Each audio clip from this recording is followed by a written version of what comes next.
Sir Denis Thatcher, 1st Baronet, was an English businessman and the husband of Margaret Thatcher, who served as the first female British Prime Minister from 1979 to 1990.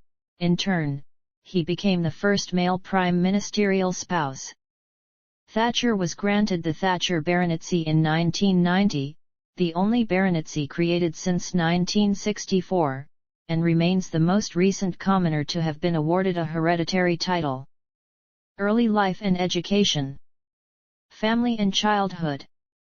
Margaret Hilda Roberts was born on October 13, 1925, in Grantham, Lincolnshire.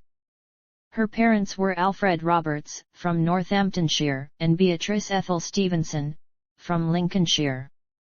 Her father's maternal grandmother, Catherine Sullivan, was born in County Kerry, Ireland. Roberts spent her childhood in Grantham, where her father owned a tobacconist's and a grocery shop. In 1938, before the Second World War, the Roberts family briefly gave sanctuary to a teenage Jewish girl who had escaped Nazi Germany. With her pen-friending elder sister Muriel, Margaret saved pocket money to help pay for the teenager's journey. Alfred was an alderman and a Methodist local preacher. He brought up his daughter as a strict Wesleyan Methodist, attending the Finken Street Methodist Church, but Margaret was more skeptical. The future scientist told a friend that she could not believe in angels, having calculated that they needed a breastbone 6 feet long to support wings. Alfred came from a liberal family but stood as an independent. He served as mayor of Grantham in 1945-46 and lost his position as alderman in 1952 after the Labour Party won its first majority on Grantham Council in 1950. Roberts attended Hunting Tower Road Primary School and won a scholarship to Kesteven and Grantham Girls' School, a grammar school. Her school reports showed hard work and continual improvement. Her extracurricular activities included the piano, field hockey, poetry recitals, swimming and walking. She was head girl in 1942-43, and outside school, while the Second World War was ongoing, she voluntarily worked as a fire watcher in the local ARP service. Other students thought of Roberts as the star scientist, although mistaken advice regarding cleaning ink from parquetry almost caused chlorine gas poisoning. In her upper 6th year, Roberts was accepted for a scholarship to study chemistry at Somerville College, Oxford, a women's college, starting in 1944. After another candidate withdrew, Roberts entered Oxford in October 1943. Oxford. Roberts arrived at Oxford in 1943 and graduated in 1947 with a second-class degree in chemistry, after specializing in X-ray crystallography under the supervision of Dorothy Hodgkin. Her dissertation was on the structure of the antibiotic gramicidin. She also received the degree of Master of Arts in 1950. Roberts did not only study chemistry as she intended to be a chemist only for a short period of time, already thinking about law and politics. She was reportedly prouder of becoming the first prime minister with a science degree than becoming the first female prime minister. While prime minister, she attempted to preserve Somerville as a women's college. Twice a week outside study she worked in a local forces canteen. During her time at Oxford, Roberts was noted for her isolated and serious attitude. Her first boyfriend, Tony Bray, recalled that she was very thoughtful and a very good conversationalist. "That's probably what interested me. She was good at general subjects." Roberts's enthusiasm for politics as a girl made him think of her as unusual and her parents as slightly austere and very proper. Roberts became president of the Oxford University Conservative Association in 1946. She was influenced at university by political works such as Friedrich Hayek's The Road to Serfdom, which condemned economic intervention by government as a precursor to an authoritarian state. Post-Oxford career. After graduating, Roberts moved to Colchester in Essex to work as a research chemist for BX Plastics. In 1948 she applied for a job at Imperial Chemical Industries, but was rejected after the personnel department assessed her as headstrong, obstinate, and dangerously self-opinionated. John Agar in Notes and Records argues that her understanding of modern scientific research later impacted her views as Prime Minister. Roberts joined the local Conservative Association and attended the party conference at Llandudno, Wales, in 1948, as a representative of the University Graduate Conservative Association. Meanwhile, she became a high-ranking affiliate of the Vermin Club, a group of grassroots conservatives formed in response to a derogatory comment made by Aneurin Bevan. One of her Oxford friends was also a friend of the chair of the Dartford Conservative Association in Kent, who were looking for candidates. Officials of the association were so impressed by her that they asked her to apply, even though she was not on the party's approved list. She was selected in January 1950 and added to the approved list post ante. At a dinner following her formal adoption as Conservative candidate for Dartford in February 1949 she met divorced Denis Thatcher, a successful and wealthy businessman, who drove her to her Essex train. After their first meeting she described him to Muriel as not a very attractive creature, very reserved but quite nice. In preparation for the election Roberts moved to Dartford, where she supported herself by working as a research chemist for J. Lyons & Co. in Hammersmith, part of a team developing emulsifiers for ice cream. She married at Wesley's Chapel and her children were baptized there, but she and her husband began attending Church of England services and would later convert to Anglicanism. Early political career. In the 1950 and 1951 general elections, Roberts was the Conservative candidate for the Labour seat of Dartford.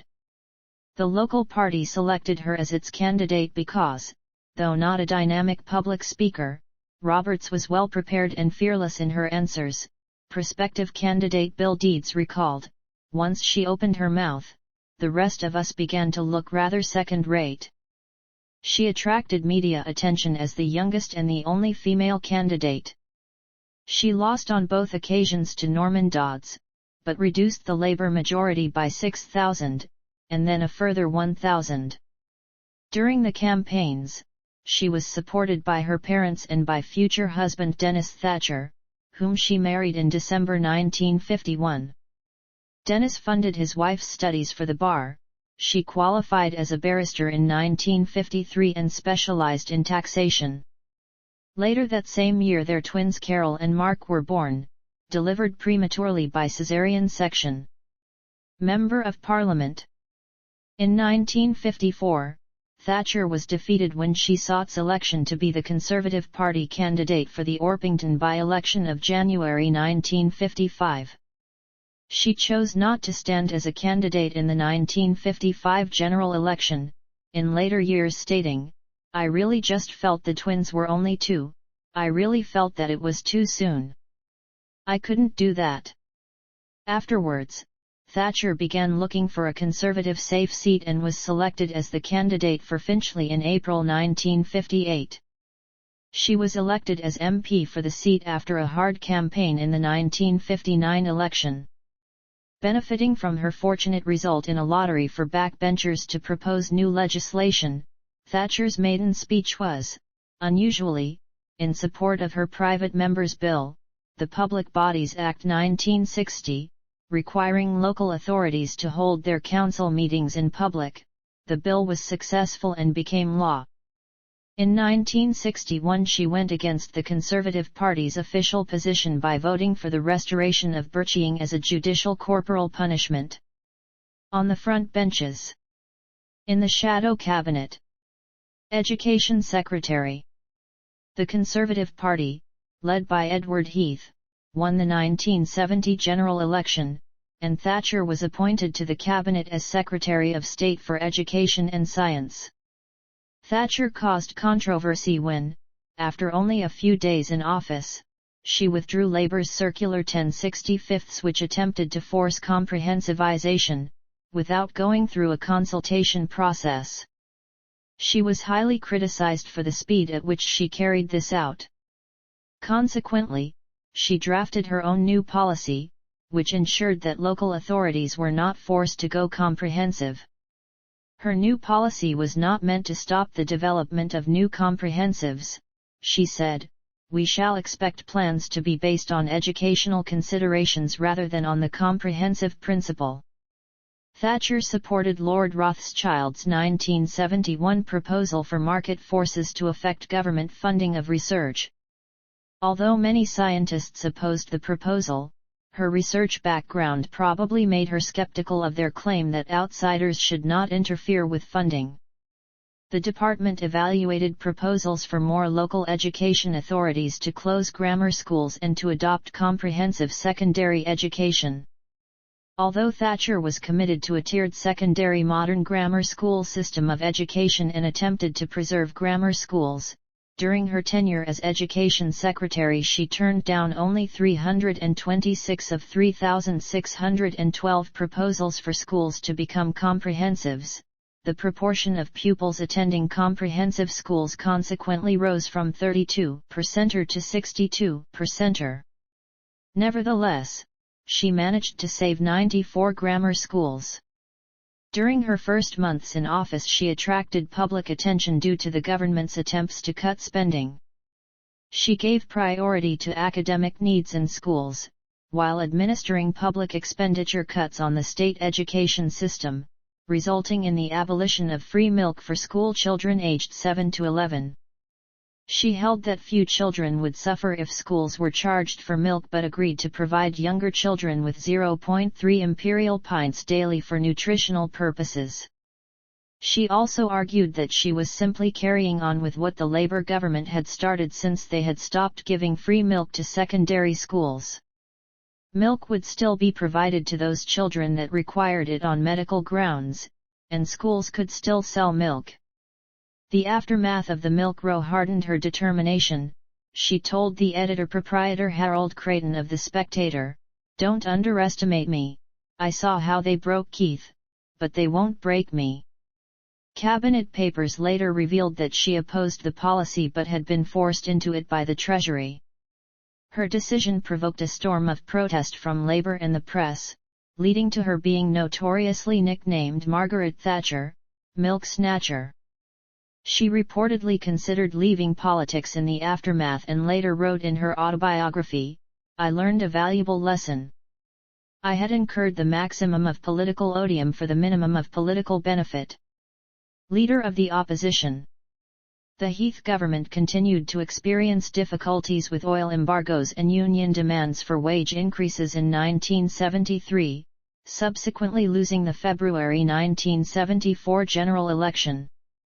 Labour formed a minority government and went on to win a narrow majority in the October 1974 general election. Heath's leadership of the Conservative Party looked increasingly in doubt. Thatcher was not initially seen as the obvious replacement, but she eventually became the main challenger, promising a fresh start. Her main support came from the parliamentary 1922 committee and The Spectator, but Thatcher's time in office gave her the reputation of a pragmatist rather than that of an ideologue. She defeated Heath on the first ballot and he resigned the leadership. In the second ballot she defeated Whitelaw, Heath's preferred successor. Thatcher's election had a polarizing effect on the party.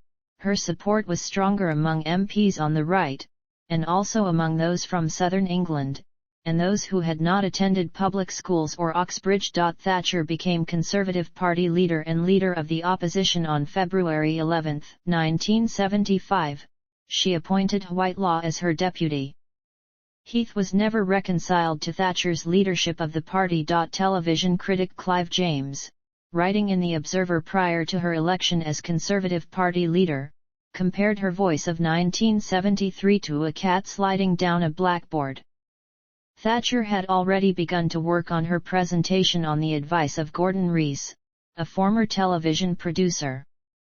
By chance, Rees met the actor Laurence Olivier, who arranged lessons with the National Theatre's voice coach. Thatcher began attending lunches regularly at the Institute of Economic Affairs, a think tank founded by Hakean poultry magnate Anthony Fisher.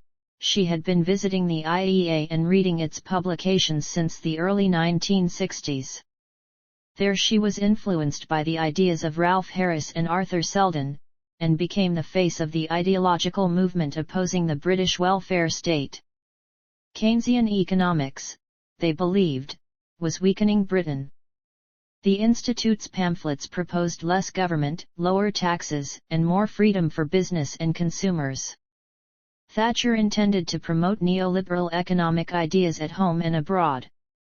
Despite setting the direction of her foreign policy for a conservative government, Thatcher was distressed by her repeated failure to shine in the House of Commons.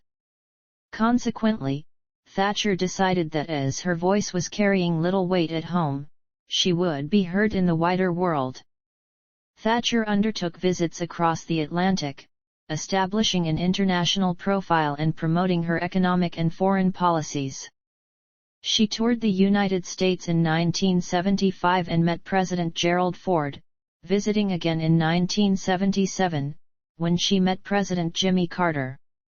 Among other foreign trips, she met Shah Mohammad Reza Pahlavi during a visit to Iran in 1978.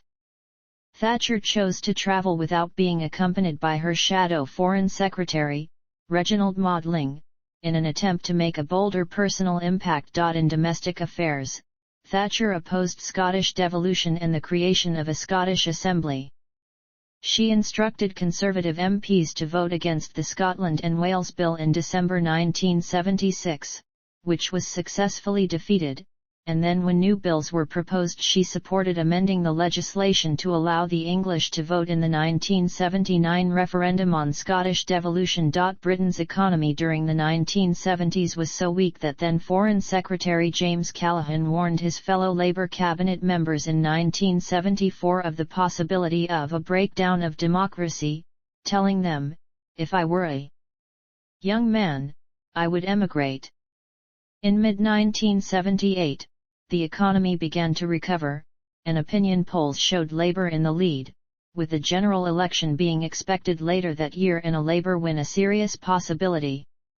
Now Prime Minister, Callaghan surprised many by announcing on September 7 that there would be no general election that year, and he would wait until 1979 before going to the polls. Thatcher reacted to this by branding the Labour government chickens, and Liberal Party leader David Steel joined in, criticising Labour for running scared. The Labour government then faced fresh public unease about the direction of the country and a damaging series of strikes during the winter of 1978-79, dubbed the Winter of Discontent. The Conservatives attacked the Labour government's unemployment record, using advertising with the slogan "Labour isn't working." A general election was called after the Callaghan ministry lost a motion of no confidence in early 1979. The Conservatives won a 44-seat majority in the House of Commons, and Thatcher became the first female British Prime Minister. The Iron Lady /span. None. Prime Minister of the United Kingdom. Thatcher became Prime Minister on May 4, 1979. Arriving at Downing Street she said, paraphrasing the prayer of St. Francis. In office throughout the 1980s, Thatcher was frequently referred to as the most powerful woman in the world. Domestic affairs. Minorities. The Queen. Economy and taxation. Industrial relations. Privatization. Northern Ireland. Environment. Thatcher supported an active climate protection policy. She was instrumental in the passing of the Environmental Protection Act 1990, the founding of the Hadley Centre for Climate Research and Prediction, the establishment of the Intergovernmental Panel on Climate Change, and the ratification of the Montreal Protocol on Preserving the Ozone. Thatcher helped to put climate change, acid rain, and general pollution in the British mainstream in the late 1980s, calling for a global treaty on climate change in 1989. Her speeches included one to the Royal Society in 1988, followed by another to the UN General Assembly in 1989. Foreign affairs. Thatcher appointed Lord Carrington, an ennobled member of the party and former Secretary of State for Defence, to run the Foreign Office in 1979. Although considered a wet, he avoided domestic affairs and got along well with Thatcher. One issue was what to do with Rhodesia, where the white minority had determined to rule the prosperous, black majority breakaway colony in the face of overwhelming international criticism. With the 1975 Portuguese collapse in the continent, South Africa realized that their ally was a liability, black rule was inevitable, and the Thatcher government brokered a peaceful solution to end the Rhodesian Bush War in December 1979 via the Lancaster House Agreement. The conference at Lancaster House was attended by Rhodesian Prime Minister Ian Smith, as well as by the key black leaders, Muzorewa, Mugabe, Komu, and Tongogera. The result was the new Zimbabwean nation under black rule in 1980. Cold War. Ties with the U.S. Crisis in the South Atlantic. Negotiating Hong Kong. Apartheid in South Africa. Europe. Challenges to leadership and resignation. During her premiership, Thatcher had the second lowest average approval rating of any post-war prime minister. Since Nigel Lawson's resignation as Chancellor in October 1989, polls consistently showed that she was less popular than her party. A self-described conviction politician, Thatcher always insisted that she did not care about her poll ratings and pointed instead to her unbeaten election record. In December 1989, Thatcher was challenged for the leadership of the Conservative Party by the little-known backbench MP Sir Anthony Meyer. Of the 374 Conservative MPs eligible to vote, 314 voted for Thatcher and 33 for Meyer. Her supporters in the party viewed the result as a success and rejected suggestions that there was discontent within the party. Opinion polls in September 1990 reported that Labour had established a 14% lead over the Conservatives, and by November, the Conservatives had been trailing Labour for 18 months. These ratings, together with Thatcher's combative personality and tendency to override collegiate opinion, contributed to further discontent within her party. In July 1989, Thatcher removed Geoffrey Howe as Foreign Secretary after he and Lawson had forced her to agree to a plan for Britain to join the European exchange rate mechanism. Britain joined the ERM in October 1990. On November 1, 1990, Howe, by then the last remaining member of Thatcher's original 1979 cabinet, resigned as Deputy Prime Minister, ostensibly over her open hostility to moves towards European monetary union. In his resignation speech on November 13, which was instrumental in Thatcher's downfall, Howe attacked Thatcher's openly dismissive attitude to the government's proposal for a new European currency competing against existing currencies. How on earth are the Chancellor and the Governor of the Bank of England, commending the hard ECU as they strive to be taken as serious participants in the debate against that kind of background noise? I believe that both the Chancellor and the Governor are cricketing enthusiasts, so I hope that there is no monopoly of cricketing metaphors. It is rather like sending your opening batsmen to the crease only for them to find, the moment the first balls are bowled, that their bats have been broken before the game by the team captain. On November 14, Michael Heseltine mounted a challenge for the leadership of the Conservative Party. Opinion polls had indicated that he would give the Conservatives a national lead over Labour. Although Thatcher led on the first ballot with the votes of 204 Conservative MPs to 152 votes for Heseltine, with 16 abstentions, she was 4 votes short of the required 15% majority. A second ballot was therefore necessary. Thatcher initially declared her intention to fight on and fight to win the second ballot, but consultation with her cabinet persuaded her to withdraw. After holding an audience with the Queen, calling other world leaders, and making one final Commons speech, on November 28 she left Downing Street in tears. She reportedly regarded her ousting as a betrayal. Her resignation was a shock to many outside Britain, with such foreign observers as Henry Kissinger and Gorbachev expressing private consternation. Thatcher was replaced as head of government and party leader by Chancellor John Major, whose lead over Heseltine in the second ballot was sufficient for Heseltine to drop out. Major oversaw an upturn in Conservative support in the 17 months leading to the 1992 general election, and led the party to a fourth successive victory on April 9, 1992. Thatcher had lobbied for Major in the leadership contest against Heseltine, but her support for him waned in later years. Later life. Return to backbenches. Thatcher returned to the backbenches as a constituency parliamentarian after leaving the premiership. Her domestic approval rating recovered after her resignation, though public opinion remained divided on whether her government had been good for the country. Aged 66, she retired from the House of Commons at the 1992 general election, saying that leaving the Commons would allow her more freedom to speak her mind. Post-Commons. On leaving the Commons, Thatcher became the first former British Prime Minister to set up a foundation. The British wing of the Margaret Thatcher Foundation was dissolved in 2005 due to financial difficulties. She wrote 2 volumes of memoirs, The Downing Street Years and The Path to Power.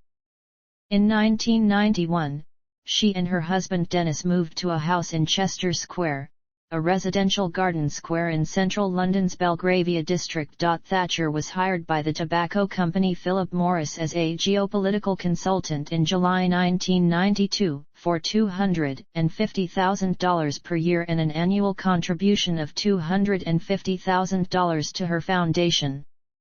Thatcher earned $50,000 for each speech she delivered. Thatcher became an advocate of Croatian and Slovenian independence.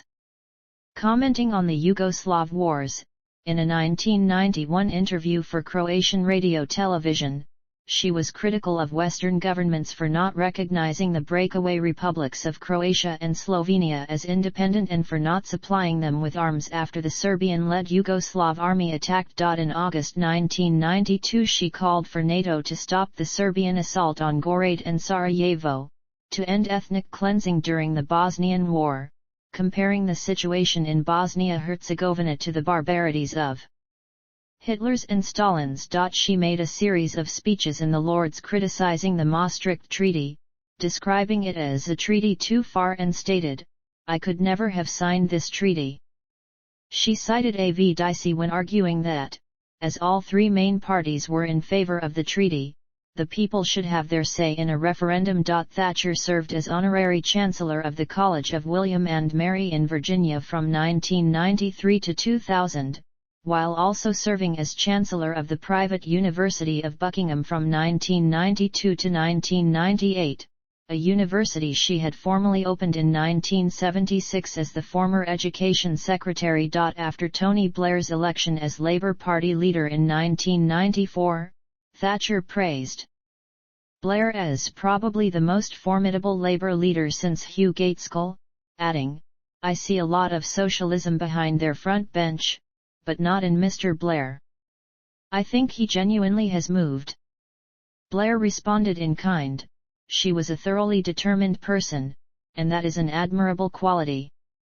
In 1998, Thatcher called for the release of former Chilean dictator Augusto Pinochet when Spain had him arrested and sought to try him for human rights violations. She cited the help he gave Britain during the Falklands War. In 1999, she visited him while he was under house arrest near London. Pinochet was released in March 2000 on medical grounds by Home Secretary Jack Straw. At the 2001 general election, Thatcher supported the Conservative campaign, as she had done in 1992 and 1997, and in the Conservative leadership election following its defeat, she endorsed Ian Duncan Smith over Kenneth Clarke. In 2002 she encouraged George W. Bush to aggressively tackle the unfinished business of Iraq under Saddam Hussein, and praised Blair for his strong, bold leadership in standing with Bush in the Iraq War. She broached the same subject in her statecraft, Strategies for a Changing World, which was published in April 2002 and dedicated to Ronald Reagan, writing that there would be no peace in the Middle East until Saddam was toppled. Her book also said that Israel must trade land for peace and that the European Union was a fundamentally unreformable, classic utopian project, a monument to the vanity of intellectuals, a program whose inevitable destiny is failure. She argued that Britain should renegotiate its terms of membership or else leave the EU and join the North American Free Trade Area. Following several small strokes, she was advised by her doctors not to engage in further public speaking. In March 2002 she announced that, on doctors' advice, she would cancel all planned speaking engagements and accept no more. On June 26, 2003, Thatcher's husband Sir Denis died aged 88. He was cremated on July 3 at Mortlake Crematorium in London. Final years. On June 11, 2004, Thatcher attended the state funeral service for Ronald Reagan.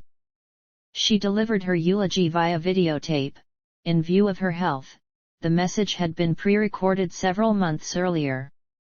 Thatcher flew to California with the Reagan entourage, and attended the memorial service and interment ceremony for the president at the Ronald Reagan Presidential Library. In 2005, Thatcher criticized how Blair had decided to invade Iraq 2 years previously. Although she still supported the intervention to topple Saddam Hussein, she said that she would always look for facts, evidence, and proof before committing the armed forces. She celebrated her 80th birthday on October 13 at the Mandarin Oriental Hotel in Hyde Park, London. Guests included the Queen, the Duke of Edinburgh, Princess Alexandra, and Tony Blair. Geoffrey Howe, Baron Howe of Aberavon, was also in attendance and said of his former leader, "Her real triumph was to have transformed not just one party but two, so that when Labour did eventually return, the great bulk of Thatcherism was accepted as irreversible." In 2006, Thatcher attended the official Washington, D.C. memorial service to commemorate the 5th anniversary of the September 11 attacks on the U.S. She was a guest of Vice President Dick Cheney and met Secretary of State Condoleezza Rice during her visit. In February 2007, Thatcher became the first living British Prime Minister to be honoured with a statue in the Houses of Parliament. The bronze statue stood opposite that of her political hero, Winston Churchill, and was unveiled on February 21, 2007 with Thatcher in attendance.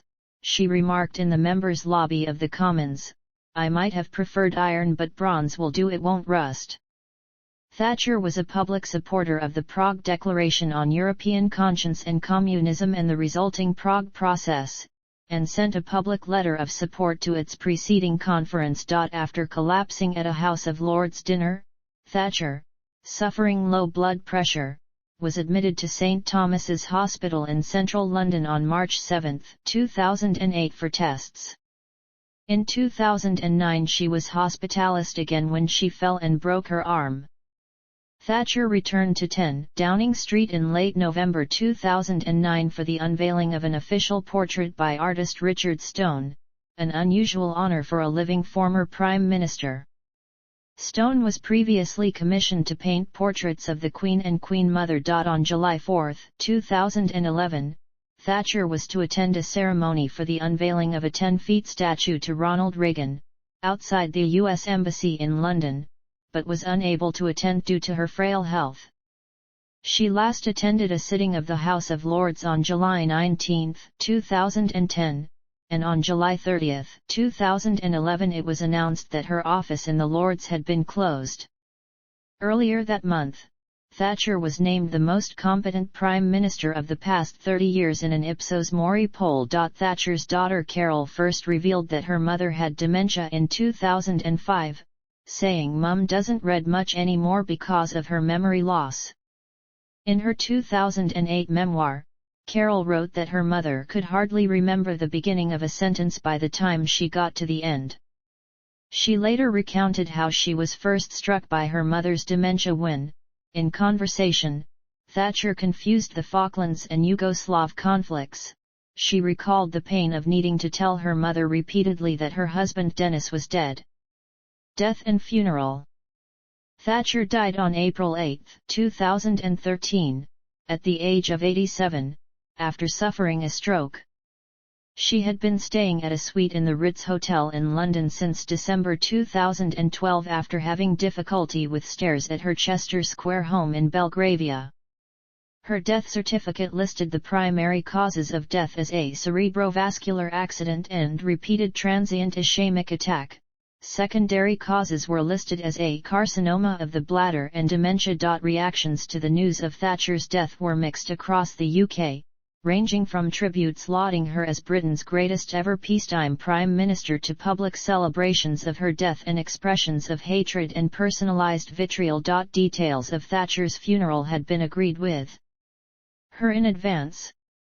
She received a ceremonial funeral, including full military honours, with a church service at St Paul's Cathedral on 17 April. Queen Elizabeth II and the Duke of Edinburgh attended her funeral, marking only the second time in the Queen's reign that she attended the funeral of any of her former prime ministers, after that of Churchill, who received a state funeral in 1965. After the service at St Paul's, Thatcher's body was cremated at Mortlake, where her husband had been cremated.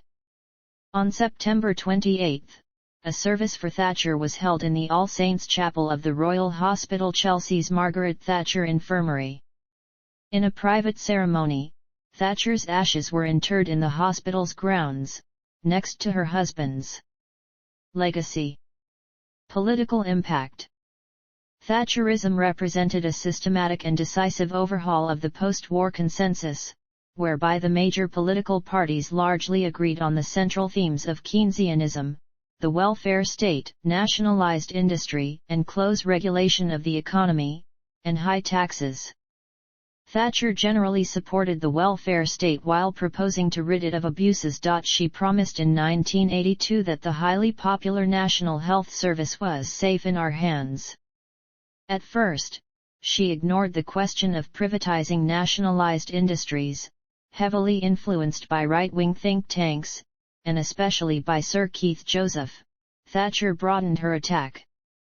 Thatcherism came to refer to her policies as well as aspects of her ethical outlook and personal style, including moral absolutism, nationalism, liberal individualism, and an uncompromising approach to achieving political goals. Thatcher defined her own political philosophy, in a major and controversial break with the one-nation conservatism of her predecessor Edward Heath, in a 1987 interview published in Woman's Own magazine. I think we have gone through a period when too many children and people have been given to understand I have a problem, it is the government's job to cope with it, or I have a problem, I will go and get a grant to cope with it. I am homeless, the government must house me, and so they are casting their problems on society. And who is society? There is no such thing. There are individual men and women and there are families, and no government can do anything except through people, and people look to themselves first. It is our duty to look after ourselves and then also to help look after our neighbor, and life is a reciprocal business, and people have got the entitlements too much in mind without the obligations. Overview. Reputation. Cultural depictions.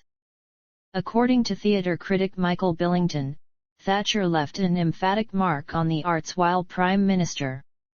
One of the earliest satires of Thatcher as Prime Minister involved satirist John Wells, actress Janet Brown and future Spitting Image producer John Lloyd, who in 1979 were teamed up by producer Martin Lewis for the satirical audio album The Iron Lady, which consisted of skits and songs satirizing Thatcher's rise to power. The album was released in September 1979.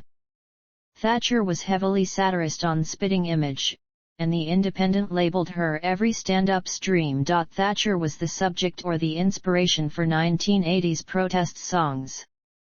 Musicians Billy Bragg and Paul Weller helped to form the Red Wedge Collective to support Labour in opposition to Thatcher. Known as Maggie by supporters and opponents alike, the chant song Maggie Out became a signature rallying cry among the left during the latter half of her premiership.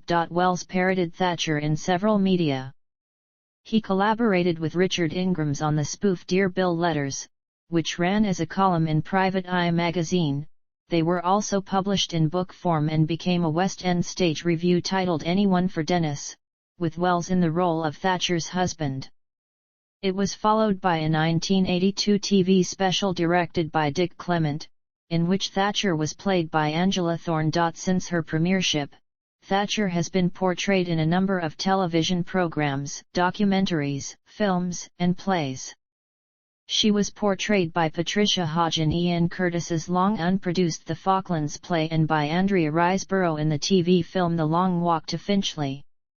She is the protagonist in 2 films, played by Lindsay Duncan in Margaret and by Meryl Streep in The Iron Lady, in which she is depicted as suffering from dementia or Alzheimer's disease. She is a main character in the 4th season of The Crown, played by Gillian Anderson. Titles, awards, and honours. Thatcher became a Privy Councillor on becoming a Secretary of State in 1970. She was the first woman entitled to full membership rights as an honorary member of the Carlton Club on becoming Conservative Party leader in 1975. As Prime Minister, Thatcher received 2 honorary distinctions. October 24, 1979, Honorary Fellowship of the Royal Institute of Chemistry, which was merged into the Royal Society of Chemistry the following year. July 1, 1983, Fellowship of the Royal Society, a point of controversy among some of the then existing fellows. 2 weeks after her resignation, Thatcher was appointed member of the Order of Merit by the Queen. Her husband Denis was made a hereditary baronet at the same time. As his wife, Thatcher was entitled to use the honorific style Lady, an automatically conferred title that she declined to use. She would be made Lady Thatcher in her own right on her subsequent ennoblement in the House of Lords. In the Falklands, Margaret Thatcher Day has been marked each January 10 since 1992, commemorating her first visit to the islands in January 1983, 6 months after the end of the Falklands War in June 1982. Thatcher became a member of the House of Lords in 1992 with a life peerage as Baroness Thatcher, of Kesteven in the county of Lincolnshire. Subsequently, the College of Arms granted her usage of a personal coat of arms. She was allowed to revise these arms on her appointment as Lady of the Order of the Garter in 1995, the highest order of chivalry. In the U.S., Thatcher received the Ronald Reagan Freedom Award from the Reagan Presidential Foundation in 1998. She was designated a patron of the Heritage Foundation in 2006, where she established the Margaret Thatcher Center for Freedom. Publications. See also: Cadby Hall. Economic history of the United Kingdom. List of elected and appointed female heads of state and government. Political history of the United Kingdom. Social history of the United Kingdom. References.